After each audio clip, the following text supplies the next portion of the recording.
Hey everyone, welcome to today's video. Whether you've been curious about investing in the stock market or you've been sitting on the sidelines, wondering where to start, today is your day. We're diving into the stock market basics, breaking down how it works, why people invest, and how you can start building your wealth. Investing in the stock market might seem intimidating, but it doesn't have to be. By the end of this video, you'll have a clear understanding of how the stock market works, the different types of investments you can make, and how you can get started on your investing journey today.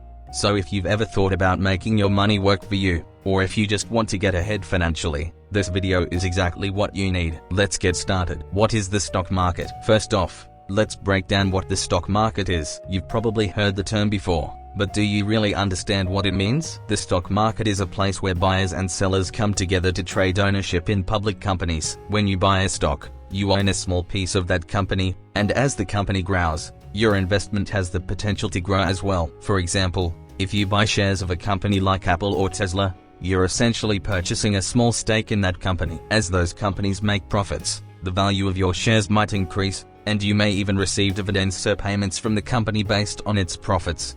But what does that really mean? Well, companies raise money by selling shares to investors like you, and in return, you get the chance to benefit from the company's growth, either through stock price increases or dividends. Segment 2. Stock exchanges and how they work. 5 minutes. Host. Now, let's talk about where the stock market happens. The stock market doesn't take place in one single location. It's spread across a few major stock exchanges. The two biggest in the US are the New York Stock Exchange, NYSE, and NASDAQ. The NYSE is one of the oldest and largest stock exchanges, and it's where stocks of some of the biggest companies in the world, like Coca-Cola and Walmart, are traded.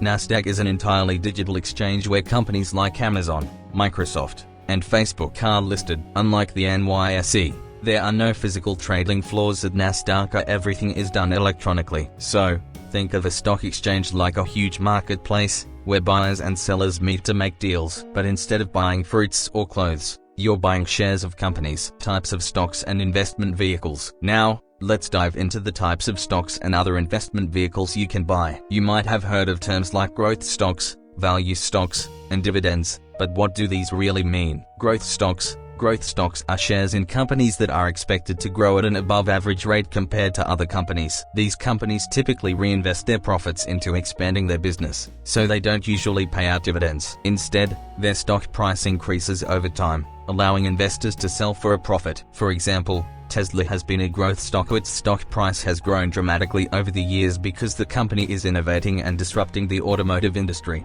Value stocks. Value stocks are shares in companies that are undervalued compared to their intrinsic value. These companies are usually more stable and established, and their stock price may not rise as rapidly as growth stocks, but they are often less risky, making them ideal for long-term investors. Companies like Johnson & Johnson and Coca-Cola are examples of value stocks. They're solid, reliable companies that have been around for decades. Dividend stocks. Dividend stocks are shares of companies that pay regular dividends to their shareholders. This is a great option if you're looking for a source of income from your investments. Think of Procter & Gamble, McDonald's, or PepsiCo. These companies pay out dividends on a regular basis, and if you own shares in them, you'll receive a portion of their profits.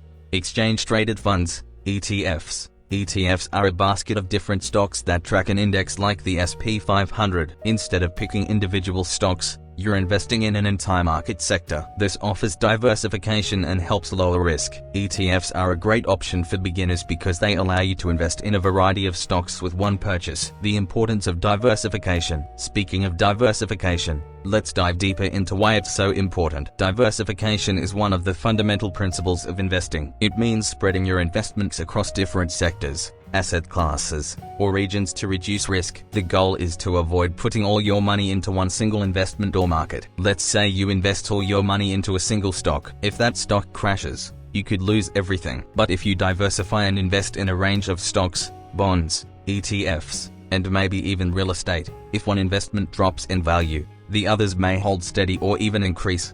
ETFs are a great way to diversify quickly. By purchasing an ETF that tracks the S&P 500, for example, you're instantly investing in the top 500 US companies. If one company underperforms, the others in the ETF may compensate for it, balancing out your risk. How stock prices move. Let's talk about how stock prices actually move. Stock prices fluctuate based on a few key factors. Supply and demand, company performance, and market sentiment. Supply and demand. Stock prices move up and down based on the demand for the stock. If more people want to buy a stock than sell it, the price goes up. Conversely, if more people want to sell a stock than buy it, the price goes down. Company performance. A company's performance is one of the biggest factors in determining its stock price. If a company is doing well, making a lot of money, and growing, its stock price will likely go up. If a company is struggling, the stock price will probably fall. Market sentiment. Investor sentiment can also have a big impact on stock prices. If investors feel optimistic about the market or a particular company, they'll buy more shares, pushing the stock price up. If they're feeling fearful or uncertain, they might sell, causing the price to drop. Risk and reward. Investing in the stock market is always a balancing act between risk and reward. Risk refers to the possibility that your investment may lose value, while reward refers to the potential for your investment to grow over time.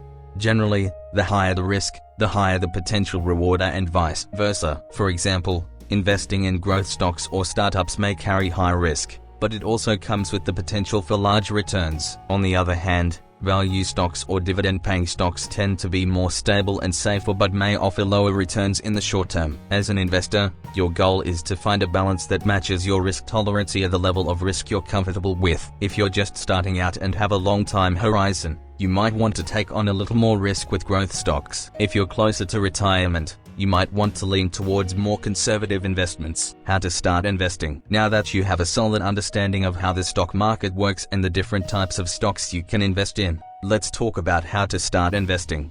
Choose a brokerage. To invest in the stock market, you'll need to open a brokerage account. Some popular platforms include Robinhood, Fidelity, Charles Schwab, and TD Ameritrade. These platforms allow you to buy and sell stocks with ease. Deposit funds. Once you've chosen your brokerage, the next step is to deposit funds. Most brokers allow you to transfer money from your bank account directly into your brokerage account. Don't feel like you need a huge amount of money to start. Many brokers allow you to start with as little as $100 or even less. Start small and diversify. If you're new to investing, start small. Consider investing in an ETF or a mutual fund for diversification. This will allow you to spread your investments across many different stocks, reducing your risk. Call to action and conclusion. Alright, now that you have a solid foundation, it's time to start your investing journey. Whether you're looking to grow your wealth, plan for retirement, or generate income, the stock market can help you achieve your financial goals.